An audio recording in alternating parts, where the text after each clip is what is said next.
waktu ini, waktu kita mau bertemu dengan Tuhan, kita mau tenangkan hati kita mau siapkan diri kita, karena kita mau bertemu dengan Tuhan kita. Allah di atas segala Allah, Tuhan di atas segala Tuhan.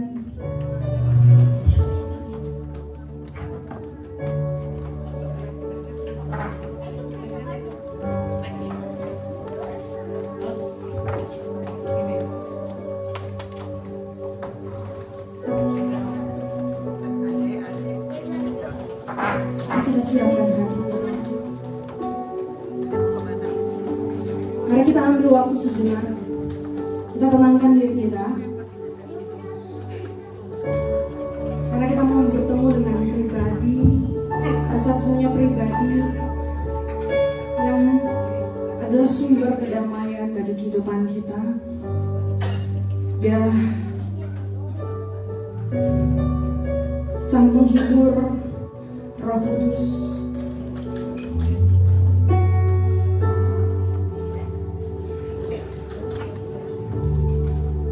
Kami bersyukur Tuhan, kami bersyukur Tuhan.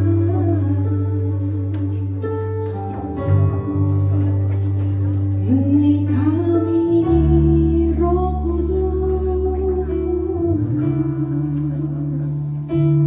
kami mau datang ke hadirat-Mu, kami mau nikmati kasih-Mu Tuhan, kami mau nyanyikan kebaikan-Mu, karena Engkaulah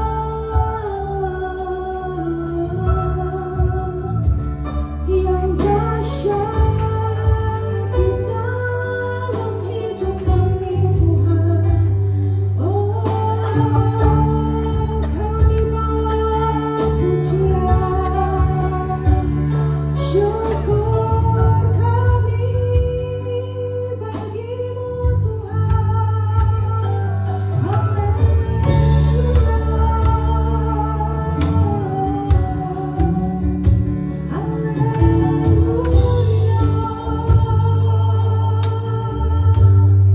Oh, kami bersujud di hadirat-Mu Tuhan. Kami bersujud di hadirat-Mu Tuhan. Kami mau bawa pujian syukur kami bagi-Mu.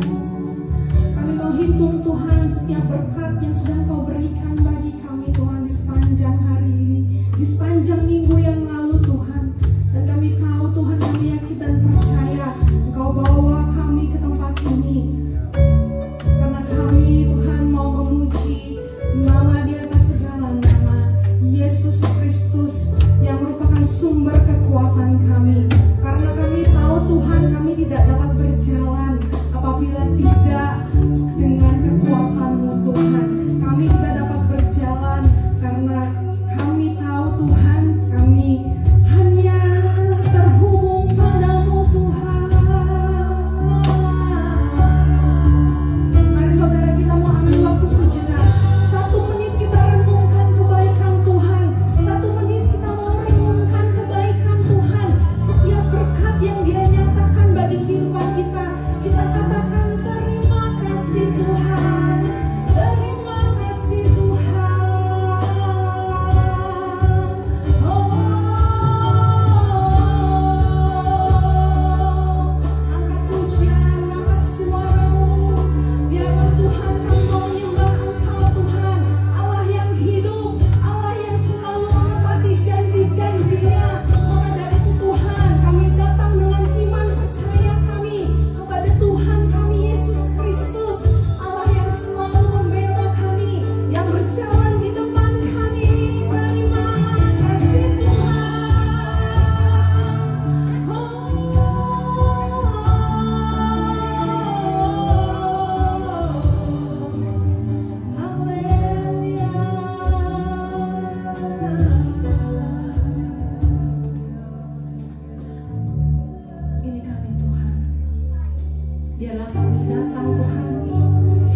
bagi kehidupan kami. Allah yang mempunyai rancangan yang sempurna bagi kehidupan kami. Ini waktunya Tuhan. Ini waktunya Engkau ditinggikan Tuhan.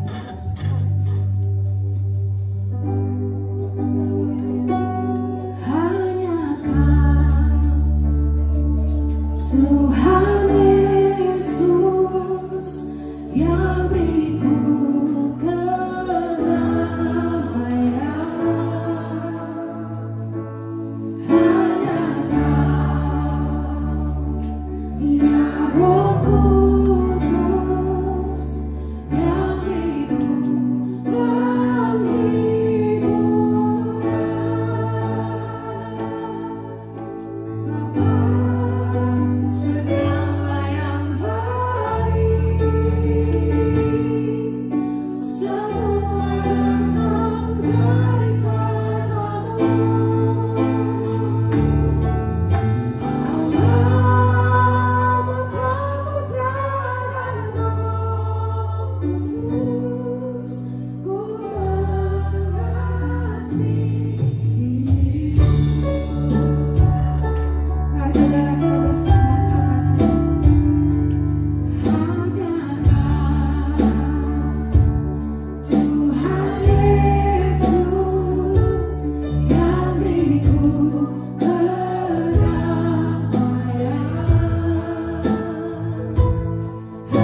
dahsyat Tuhan dalam kehidupan kami.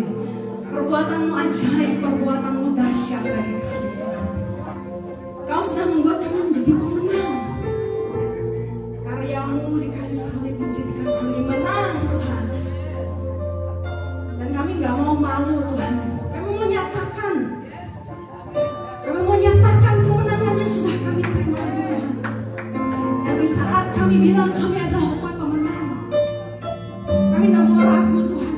Untuk setiap jalan-jalan-Mu Tuhan, untuk setiap rancangan-Mu dan rencana-Mu yang sempurna atas kami. Meskipun kami tidak bisa melihat Tuhan dengan mata fisik kami Tuhan.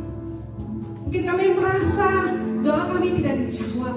Mungkin kami merasa beban kami terlalu berat. Mungkin kami merasa proses ini terlalu susah Tuhan. Tapi di saat kami berkata Tuhan kami mau percaya dan Tuhan kami mau berserah sepenuhnya kepada kehendak-Mu. Kami mau total Tuhan. Kami gak mau setengah-setengah. Kami gak mau dengan mulut kami berkata kami percaya, tapi dengan hati kami tidak percaya. Kami gak mau Tuhan. Tapi kami mau total percaya kepada-Mu Tuhan. Berserah sepenuhnya. Bukan kehendak kami, tetapi kehendak-Mu. Bukan jalan kami, tetapi jalan-Mu. Bukan cara kami, tetapi cara-Mu Tuhan. Yes Lord.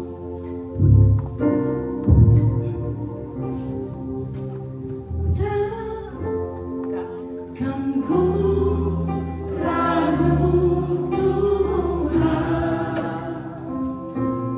janji-Mu yang menghidupkan aku. Hanya padamu Tuhan ku berseru dan mataku tertuju padamu.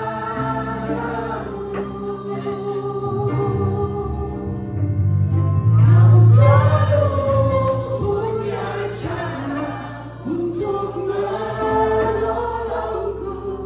Kau selalu punya cara keajaiban-Mu.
Mari kita satukan hati kita.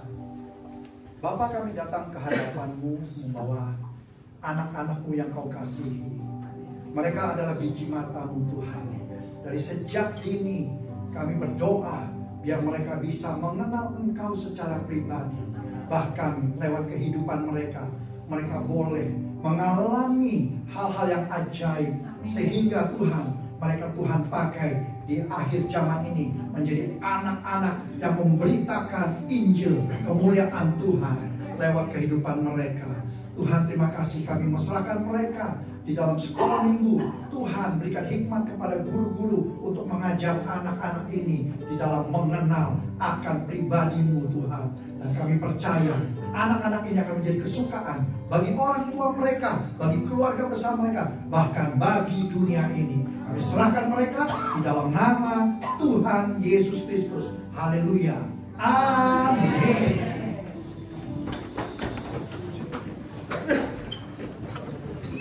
Terima kasih semua.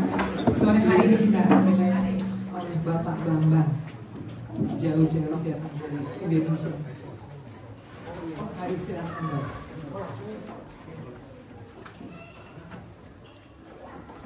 Shalom Bapak Ibu. Shalom. Seperti yang dikatakan, saya ini lumayan jauh dari Jakarta. Padahal sih nggak jauh lah, ke Bali aja dekat ya. Nah, kami datang tanggal 19, saya bersama dengan anak dan besan saya, bersama juga dengan cucu saya. Ini anak saya kedua. Cucu saya baru ulang tahun kemarin di Australia ini, tanggal 22 ya. Yang kedua, umur yang kedua. Saudara, saya mengembalakan di bawah GBI Gatsu Subroto, di bawah Pak Niko di Rayon 1D. Dan saya dipercayakan mengembalakan di Green Pramuka Square. Di sana juga ada Saudara Ruben. Dan lewat Saudara Ruben, terima kasih saya dikenalkan ke Pak Ivan. Sebetulnya kita sudah ada hubungan dengan Pak Ivan pada waktu itu.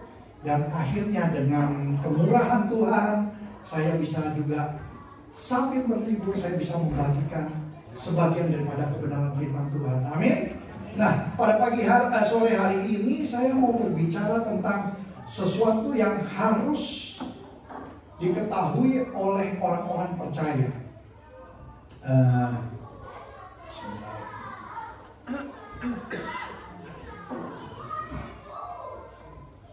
Oh, itu anak-anak musik seru kan? Nah, saudara, yang saya ingin sampaikan adalah mengenai prioritas dalam hidup seorang percaya. Saya percaya kalau kita mengerti prioritas ini, maka saya juga orang yang sangat percaya bahwa Tuhan pasti akan memprioritaskan saudara dan saya melebihi apapun juga. Katakan amin. Berbicara tentang prioritas ini, ada sebuah cerita dulu sebagai gambaran aja ya. Gambaran kenapa prioritas itu diperlukan. Saudara, satu saat ada seorang bapak-bapak, dia rindu atau kepengen punya seekor burung parkit. Nah, dia datang, anggaplah dia datang, saudara, kalau tahu di Jakarta itu ada di Pramuka, dekat gereja saya itu ada banyak jual-jual burung. Nah, dia lagi jalan, lihat-lihatnya, dia tertarik dengan seekor burung parkit yang di situ ditulis, burung ini dijamin bisa berbicara. Dia tanya harganya, dia beli. Pulanglah dia ke rumah, ditungguin 1 hari, 2 hari, burung ini nggak bunyi. Biasa kan kalau di Indonesia jualan yang penting ngecak dulu gitu kan. Dia datang balik, Pak, kata bapak burungnya ini bisa ngomong. Kok nggak ngomong nih, saya udah tungguin 2-3 hari. Kata bapaknya, iya sih Pak, dia pasti ngomong, dia pasti berbicara. Tapi sebelum dia berbicara, dia biasanya mau main ayunan dulu Pak. Bapak udah punya belum ayunannya? Belum. Ya ini Pak, beli, kami ada nih. Belilah dia seharga 15.000 rupiah. Seneng kan dia, wah ini pasti bunyi. Dibawa pulang lagi burungnya, ditunggu lagi nggak bunyi, balik lagi kedua kali. Nah Bapak, burung ini sesudah main ayunan, dia selalu ngeliat cermin dulu baru ngomong. Bapak udah punya cerminnya tuh? Belum Pak Yayu, nggak ngomong, harus beli cermin. Jual lagi sama penjualnya ini. Kedua kali. Pulang ditunggu, nggak bunyi lagi. Balik lagi. Pak, sebelum dia berbunyi, dia main itu dulu Pak, matok-matok bel. Baru dia akan berbunyi. Ini Pak, beli lagi.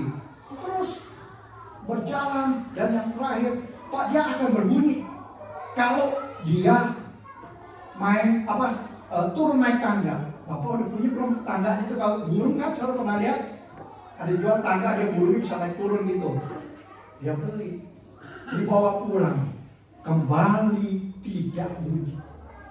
Nah Bapak Ibu, dia balik lagi. Sekarang pembelinya yang tanya, udah ngomong belum? Setelah kamu sudah punya ini. Burungnya udah mati Pak, katanya. Tapi dia ada ngomong sesuatu nggak sebelum dia mati? Ada Pak, persis sebelum mati dia menatap saya. Dia bilang, Pak, ada nggak sih makanan burung? Daripada kaca, daripada patokan bel, daripada cermin, saya perlu makanan. Nah Bapak Ibu, dari cerita ini kita bisa mengerti bahwa burung aja harus diprioritaskan makanannya. Amin. Kita ini manusia, orang percaya yang sudah diselamatkan Tuhan. Kita juga punya prioritas yang kita harus tahu di dalam kehidupan kita. Kalau kita nggak punya prioritas ini, saudara, kita bisa ketinggalan kereta. Kita bisa bahkan menyimpang dari jalannya Tuhan. Karena kita salah prioritas di dalam kehidupan kita. Nah Tuhan punya tujuan. Setuju nggak? Ketika Tuhan menciptakan saudara dan saya, Tuhan punya tujuan. Dan tujuan ini harus digenapi di dalam setiap kehidupan saudara dan saya. Nah saya mau kasih contoh. Taruhlah pulpen yang bagus ini. Saya dikasih pulpen sama seseorang. Apa sih merek pulpen yang paling Parker? Tapi pulpennya tidak berguna karena tujuan pulpen itu adalah untuk menulis. Tetapi dia nggak bisa dipakai untuk menulis. Ada fungsinya nggak? Nggak ada. Mendingan saya dapat pulpen yang murahan tapi bisa dipakai untuk menulis. Betul nggak? Nah inilah tujuan yang harus bisa dipakai, yang Tuhan mau ada di dalam setiap kehidupan saudara dan saya. Kita harus menggenapi apa yang menjadi tujuan Tuhan dalam setiap kehidupan kita. Karena setiap kita pasti Tuhan kasih tujuan-tujuan dalam hidup saudara dan saya. Kalau kita nggak bisa memenuhi tujuan ini, berarti kita sudah melenceng. Bapak Ibu tahu kata dosa itu meleset dari sasaran. Sama seperti orang kalau main panah, harusnya dia tepat sasarannya ke tengah, tapi dia melenceng ke kanan atau ke kiri, tidak tepat sasaran. Kalau kita semua yang di sini, bahkan termasuk pelayan-pelayan Tuhan, kalau tidak tahu tujuan kita hidup atau mengenal Tuhan, maka kita sedang melenceng dari sasaran. Saya bertanya, mengapa Tuhan menciptakan saudara dan saya? Saudara, kalau kita nggak pernah mengetahui tujuan hidup kita, saudara tidak akan pernah merasa sebuah kepuasan di dalam hidup saudara dan saya. Dan kita tidak bisa mengalami dipenuhi Tuhan kalau kita belum memenuhi apa yang namanya tujuan Tuhan menciptakan saudara dan saya.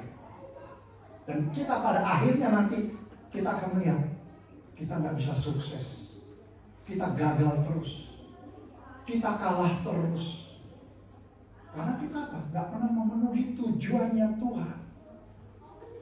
Bolpen yang tadi Parker saya bilang itu dia berhasil kalau dia bisa dipakai untuk menulis. Mobil berhasil kalau dia dipakai untuk mengangkut orang. Pak Ruben jemput saya, mobilnya berfungsi. Menjemput saya di apartemen, dan saya tadi pagi dibawa ke sana, terus diajak makan lagi di Vietnam ya. Restoran Vietnam itu banyak. Vietnam Town. Lalu saya ke sini. Ini baru mobil itu memenuhi tujuannya, betul nggak? Setuju nggak saudara? Kalau saudara tidak melakukan apa yang menjadi tujuan Tuhan, saya mau bilang kita tidak bisa dibilang orang yang sukses. Katakan amin. Nah, kalau kita memahami apa yang menjadi tujuan, memahami apa Tuhan tujuannya menciptakan kita, maka saya berani bilang itu yang akan membuat setiap saudara dan saya bisa membuat sebuah prioritas.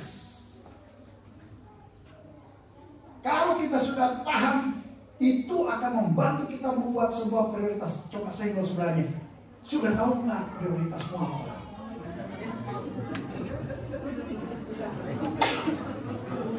Prioritas itu berbicara mana yang lebih penting. Ada banyak ini, A, B, C, D. Saudara, mana yang saudara prioritaskan dari A sampai D? Dalam kehidupan kita selalu dituntut untuk membuat sebuah prioritas. Betul apa enggak? Saudara mau yang mana dulu? Nah, sore hari ini firman Tuhan datang kepada saudara akan mengingatkan saudara bahwa prioritas di dunia itu bukan saya bilang tidak perlu. Pasti ada prioritas keluarga, prioritas pekerjaan, ada. Tapi di atas semuanya itu ada prioritasnya Tuhan yang saudara dan saya harus pahami.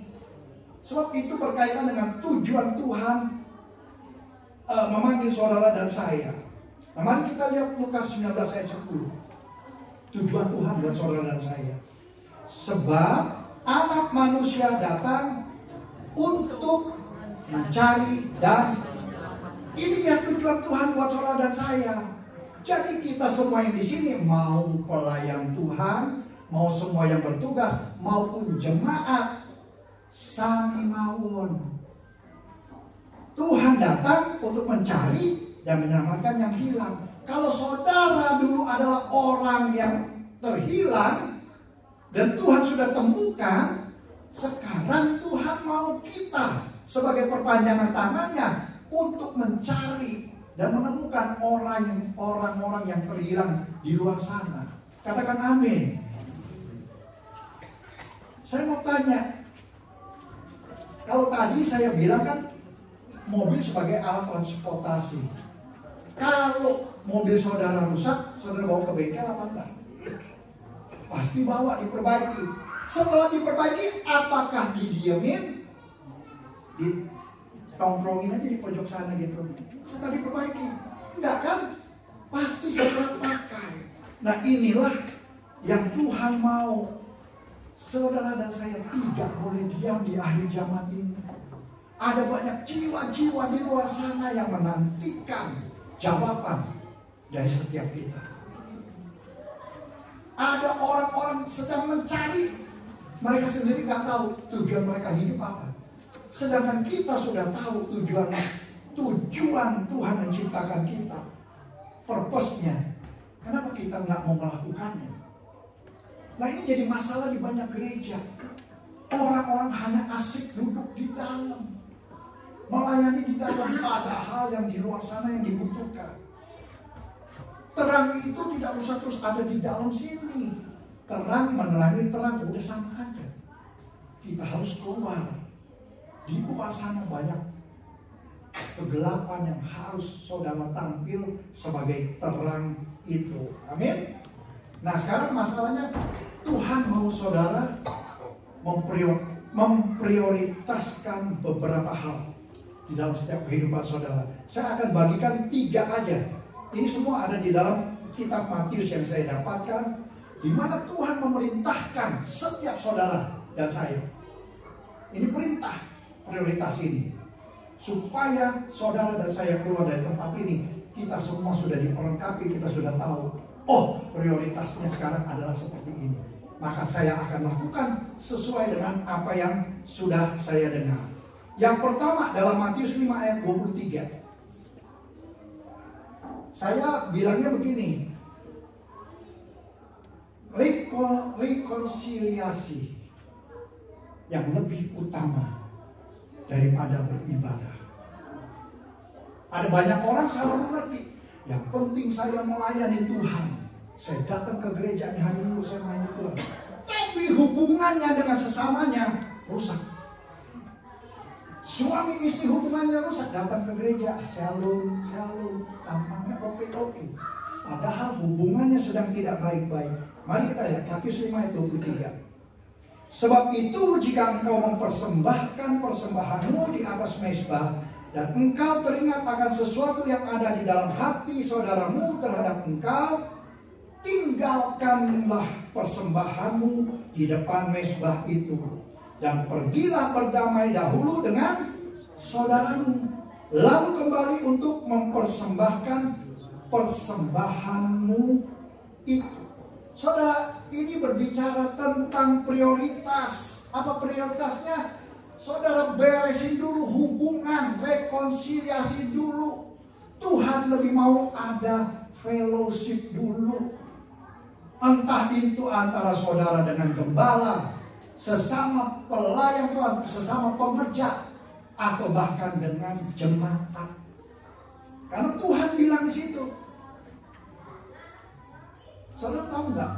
Di zamannya mereka memberikan persembahan itu adalah hal yang terakhir atau hal yang paling penting yang mereka lakukan dalam ritual mereka.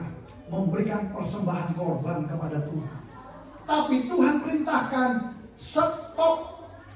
Kalau kamu ingat ada orang lain punya ganjalan sama kamu, kamu harus tinggalkan dan berdamai dengan orang itu. Nah, saudara, di sini banyak orang Kristen tidak mau melakukan ini, tapi mereka tetap beribadah. Saudara, ibadah saudara tidak akan didengar Tuhan. Saudara nyanyi puja penyembahan yang dengan suara yang paling indah juga, Tuhan gak terima pujian saudara. Saudara naikkan doa, Tuhan juga gak mau dengar doa saudara. Tuhan bilang, tinggalkan dulu persembahanmu. Tuhan lebih penting pemberesan antara sesama. Makanya saudara, saya di dalam pengembalaan saya selalu saya ingatkan kepada para pengerja saya. Sejak saya memulai, saya sudah katakan, kita harus berjalan dalam unity. Ini dimulai dari atas dulu. Dari pemimpinnya bersama dengan pelayan Tuhannya. Jangan ada gontok-gontokan. Walaupun kita nggak mungkiri besi mengajarkan besi. Pasti ada ketika dalam pelayanan, pasti ada senggol-senggolan kan? Ada ini orang kayak gini. Tapi saudara harus cepat. Sekiranya, kalau ayat ini kan Tuhan nggak bilang, sekiranya ada di dalam hatimu, kita kesel sama orang, beresin. Ini kebalik, Tuhan bilang, kalau orang lain punya sesuatu terhadap kamu, artinya kita harus memprioritaskan mereka dulu. Kalau kita mah gampang, kita selalu maunya nuntut. Tapi sekarang Tuhan berbalik. Tuhan mau kalau orang ngajak punya, mungkin karena perkataan kita, ucapan kita, tingkah laku kita, mereka jadi tersinggung. Saudara, kalau Tuhan ingatkan itu, saudara tinggalin dulu, beresin dulu. Dengan orang itu, datang dengan dia. Nah, inilah kerajaan Allah. Kita bergerak di dalam kerajaan Allah. Kasih yang memimpin kita untuk bisa melakukan hal ini. Tapi banyak dari kita mengeraskan hati. Enggak, gua gak salah, dia yang salah. Selalu kan kita begitu. Padahal Tuhan mau kita rendah hati. Tuhan mau, jangan tunggu dia yang salah sama kita. Jangan. Kita yang datangi dia, sekalipun mungkin kita nggak salah, tapi disitulah kerendahan hati saudara akan dilihat oleh Tuhan. Nah saudara, kenapa ini penting saya sampaikan di gereja? Hari ini firman Tuhan datang kepada saudara karena Tuhan mau di sini saudara bergerak dalam unity, bersama-sama bergandengan tangan. Saya nggak dibilang sukar, tapi sukarnya ini bukan sukar karena pekerjaan Tuhan, tapi karena kita yang bikin sulit sendiri. Padahal Pak Niko pun sering sampaikan, di mana ada unity, di situ ada kuasa Tuhan. Jiwa-jiwa bisa datang. Tidakkah saudara rindu tempat ini? Nanti nggak di sini lagi, tadi saya lihat di sebelah tuh ya. Nanti buat acara ulang tahun ya, mau dipakai lebih besar, tempatnya penuh. Saudara punya kerinduan seperti ini apa enggak? Nah, untuk itu ayo gandengan tangan. Kalau sore hari ini masih ada ganjalan satu dengan yang lain, cepat-cepat beresin. Cepat-cepat beresin supaya saudara berkenan di hadapan Tuhan. Tahu nggak, Mazmur 133:1 dia bilang, sungguh alangkah baiknya jika apabila saudara-saudara seiman diam bersama dalam kerukunan. Kenapa? Kalau ini orang Chinese saja zaman dulu, saya tahu nenek saya aja bukan orang Kristen dulu.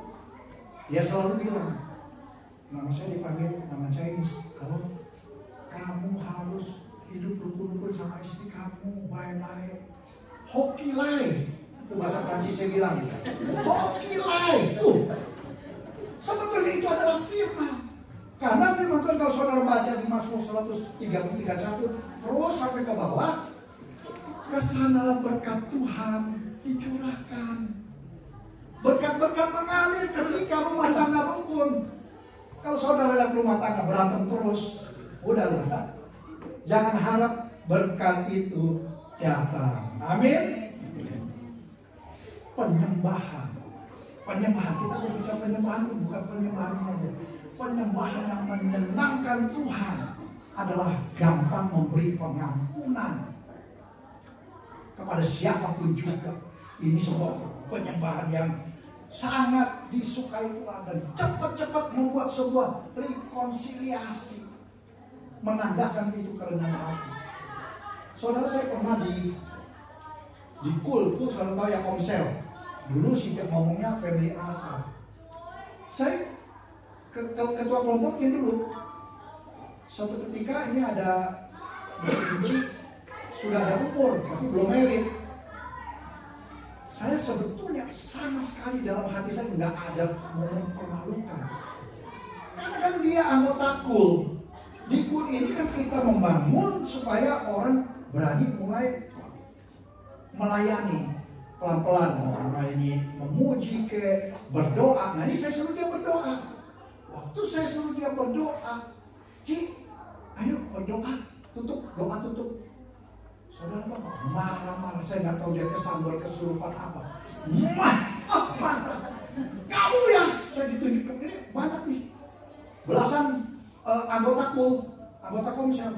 Kamu ya, mau, waduh. Saudara kalau saya ini orangnya dulu nggak bisa terimaan. Saudara tahu dari rambutnya lah ya, nggak pernah nunduk saya. Tapi sekarang rambutnya ini begini karena memuji Tuhan terus. Muka saya merah tapi tenang saya. Akhirnya saya bilang, Ci, saya nggak pernah. Ya tapi kamu ini baru ngomong dikit disaper lagi. Ini ngaku di sini nggak ada, ibu-ibu nggak ada, cuma di Kelapa Gading situ. Nggak ada ngaku. Iya nggak ada ngaku.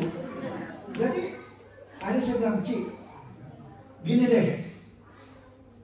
Mau Ci percaya nggak percaya, pokoknya saya tidak punya maksud untuk melakukan itu. Dan gini, sekarang kalau memang Enci anggap saya salah, saya minta maaf kepada Enci. Saudara, Tuhan mau kita punya hati yang besar seperti ini. Baru saudara bisa berkembang maksimal dipakai Tuhan. Kalau kita nggak punya hati yang besar, saudara dikit-dikit, saudara itu apa? Hah? Wah, repot ini. ganti, hukum rimba dipakai terus. Gawat ini. Saudara, berarti saudara masih hidup dalam perjanjian lama. Tapi kalau kasih, ngampuni. Amin. Nah, ini pelajaran. Orang antara kita berhubungan, kalaupun kita nggak salah, orang ini salah. Saudara jangan pikir kita benar di hadapan Tuhan. Dulu, yang menilai siapa? Tuhan, bukan kita. Tuhan melihat respon baik kepada yang salah maupun kepada orang yang benar. Kalau kita kan bilang, saya benar. Tapi kalau kamu benar, kamu sombong, kamu nggak mau merendahkan hatimu, kamu salah di hadapan Tuhan. Respon. Yang salah ya pasti salah di hadapan Tuhan. Nah ini dia persoalan. Jadi penyembahan itu sudah melibatkan pemberian kepada Tuhan. Beri penerimaan pengampunan kepada sesama dan cepat beresin hubungan saudara di antara sesama. Kenapa? Kalau saudara nggak beresin, hubungan saudara dengan Tuhan akan terganggu. Bahkan saudara simpan kepahitan, Alkitab katakan langit akan menjadi terbakar. Apapun yang saudara doakan, dia mentok di atas sana, nggak akan nyampe. Tuhan nggak akan dengar. Itu kan tadi ayatnya, bukan saya ngomong. Firman Tuhan yang ngomong. 1 Yohanes 4 ayat 20 bilang begini. Jikalau seseorang berkata, aku mengasihi Allah dan ia membenci saudaranya, maka ia adalah pendusta. Kita bilang kita mengasihi Tuhan, tapi kita benci saudara kita benci sesama pelayan Tuhan, kita benci gembala kita, maka saudara adalah pendusta. Karena barang siapa tidak mengasihi saudaranya yang dilihat, yang kelihatan nih, nggak mungkin saudara bisa mengasihi yang nggak kelihatan. Tolong ukurnya saudara harus mengasihi yang kelihatan. Baru yang tidak kelihatan saudara bisa mengasihi. Amin. Saudara dan saya perlu matikan daging kita. Problemnya kita orang percaya ini di daging aja. Kebanyakan kita mau gedein daging kita. Nah sekarang Tuhan ngajarin, matikan daging kita. Dia punya ganjalannya, kamu yang datangi dia. Terlepas kita nggak salah, kita yang harus datangi. Mau apa nggak mau saudara? Mau apa nggak mau?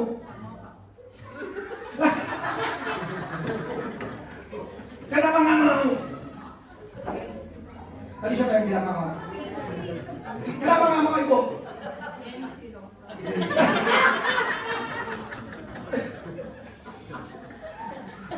Gengsi mirip-mirip tuh tetanggaan sama sombong itu. Orang sombong tidak bisa masuk dalam kerajaan Allah. Enggak, proses. Mungkin tidak gampang, tetapi saya mau bilang begini, kalau kita mengasihi Tuhan, kita mau mentaati segala perintah-perintahnya. Tapi itu jujur.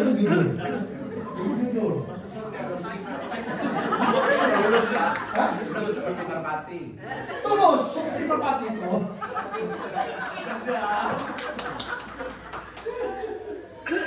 Jadi Tuhan mau sebelum saudara beribadah supaya tak sia-sia.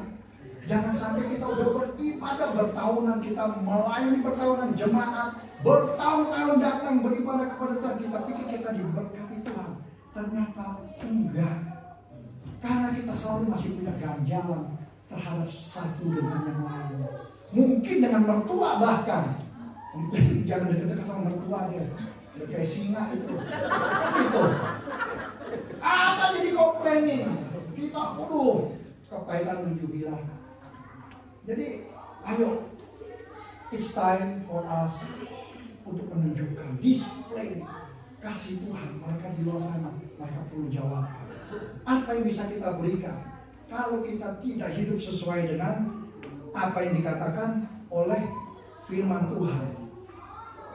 Nah, yang kedua, prioritas apa yang kita perlu tahu? Matius 6 pasti saudara sudah tahu. Ayat 33 apa dulu? Carilah dahulu. Maka kalau ayat mah semua apalah ayat ini, apalagi buntutnya tuh yang dipegang terus. Maka semuanya itu akan ditambahkan kepadaku. Munya diganti kepadaku. Enggak salah sih. Tapi ini berbicara tentang prioritas spiritual dahulu, baru jasmani. Saudara, di dalam hukumnya Tuhan itu bekerja di alam roh dulu. Spiritual dulu, baru yang jasmani ikut. Rohaninya naik, saya berani garansi berdasarkan firman Tuhan, jasmaninya pasti ikut naik. Tapi saudara nggak bisa kebalik. Saudara mau jasmaninya naik, baru nanti setelah jasmani naik, baru saya mau rohani. Nggak bisa, saudara pasti akan lari ke rohana. Ya, makanya jangan dibalik-balik. Ini ayat yang luar biasa. Kita ngerti, tapi kita kadang-kadang kita nggak mau mempercayai. Tapi saya bilang pada sore hari ini, buktikan firman Tuhan itu perlu dibuktikan. Bagaimana membuktikannya? Lakukan. Waktu kita lakukan, saudara akan tahu firman itu akan jadi. Dari cuman ayat yang mati dari logos, dia akan jadi hidup nyata dalam setiap kehidupan saudara dan saya. Banyak orang salah kaprah di zaman susah sekarang ini. Di Indonesia susah, di mana-mana negara susah. Dia khawatir, dia gelisah, dia takut akan masa depannya. Lalu apa?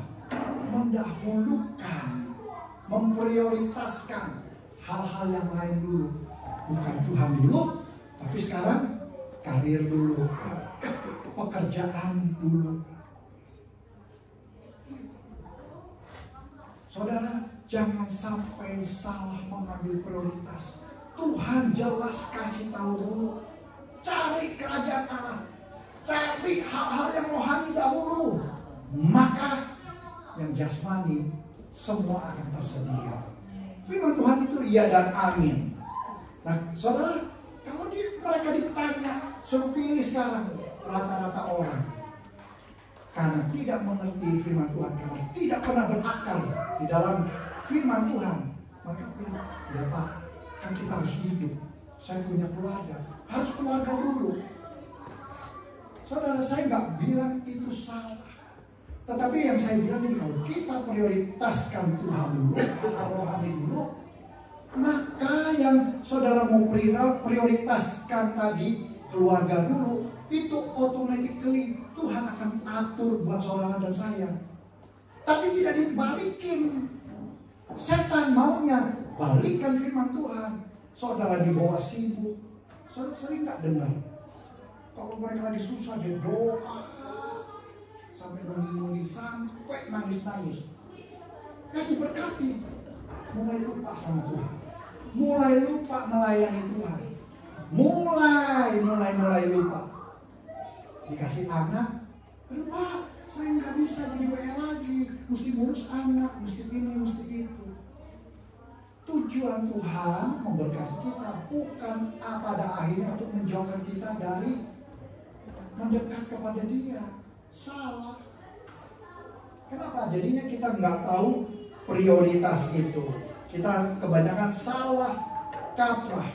Kita nggak cari kerajaan Allah. Akibatnya apa? Kita mengutamakan yang lain lebih daripada mengutamakan Tuhan. Saudara, kalau sudah salah dalam prioritas, dalam mengutamakan Tuhan dalam segala hal, maka saya mau bilang, kekhawatiran itu tidak jauh dari hidup saudara. Makanya firman Tuhan itu berderetan, jangan kamu khawatir tentang ini. Kekhawatiran ini akan, ayo lihat dulu deh, Matius 6 ayat 25. Ini ayatnya. Karena itu aku berkata kepadamu, janganlah kamu khawatir akan hidupmu. Siapa yang lagi khawatir akan hidupnya pada sore hari ini? Take no thought. Jangan dipikirin, kata Tuhan. Jangan kamu gelisah. Jangan kamu cemas. Jangan kamu khawatir. Apa yang hendak kamu makan, minum, atau kamu pakai. Kita ini adalah orang-orang yang sudah percaya, sudah diselamatkan. Kita beda dari orang dunia. Jangan jadi sama. Carinya cuma itu dulu. Ujung-ujungnya hal-hal materi lebih dulu. Saudara, banyak hal yang dikhawatirkan untuk setiap kita soal makan, minum, pakai ini. Betul nggak? Memang dalam Maslow hierarchy ya, salah satunya ini kebutuhan. Sandang papan pangan ini harus terpenuhi dalam kehidupan manusia. Tapi kita mesti ngerti, kekhawatiran itu nomor satu, tidak perlu. Bilang sama semuanya, kamu tidak perlu khawatir. Kenapa kamu tidak perlu khawatir? Karena itu prioritas yang salah. Prioritasnya salah sehingga kamu menjadi khawatir. Kita tidak perlu khawatir karena Yesus yang bilang, jangan kamu khawatir. Yesus sendiri yang ngomong, jangan kamu khawatir. Dan kalau Yesus bilang, jangan kamu khawatir, sebaiknya kita jangan khawatir.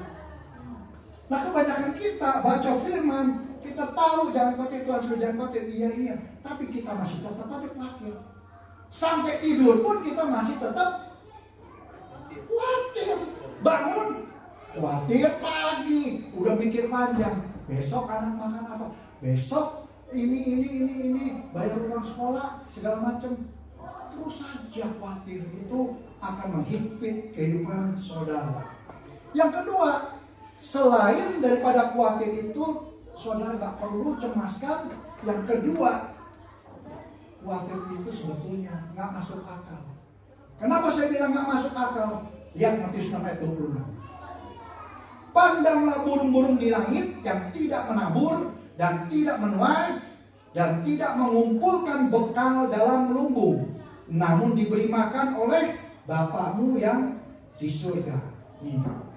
Bukankah kamu jauh melebihi burung-burung itu?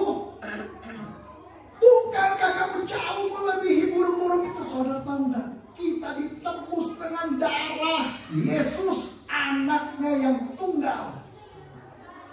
Kita ini jauh lebih penting daripada burung-burung ini. Masakan Bapak di surga enggak memelihara hidup kita? Ada yang khawatir di sini. Lepaskan kekhawatiranmu, kegelisahanmu, masa depan. Udah, ketika kita percaya sama Tuhan, saudara harus 100%. Kalau kita mau percaya, saya percaya Tuhan, gampang. Tapi saudara harus naik levelnya. Saya mempercayakan hidup saya kepada Tuhan 100%. Jangan setengah-setengah. Saya orangnya gitu. Waktu saya kenal Tuhan, saya belajar firman Tuhan, bertumbuh pelan-pelan. Saya nggak mau tanggung-tanggung. Jadi orang Kristen kalau mengalami Tuhan, kita harus serius 100%. Maka kita akan mengalami. Ini kok orang kadang-kadang setengah-setengah, ragu-ragu. Bagaimana saudara bisa melihat Tuhan bekerja? Bagaimana saudara bisa melihat Tuhan menyediakan buat saudara kalau saudara hidup dalam ketakutan terus? Ketakutan itu adalah musuh daripada iman. Jadi yang dibicarakan di sini, burung-burung aja nggak khawatir. Kenapa saudara dan saya khawatir? Betul nggak? Sebetulnya nggak masuk akal kan? Karena kita mengkhawatirkan. Pak itu kan burung nggak punya otak. Nggak, prinsipnya sama. Burung itu bukan petani.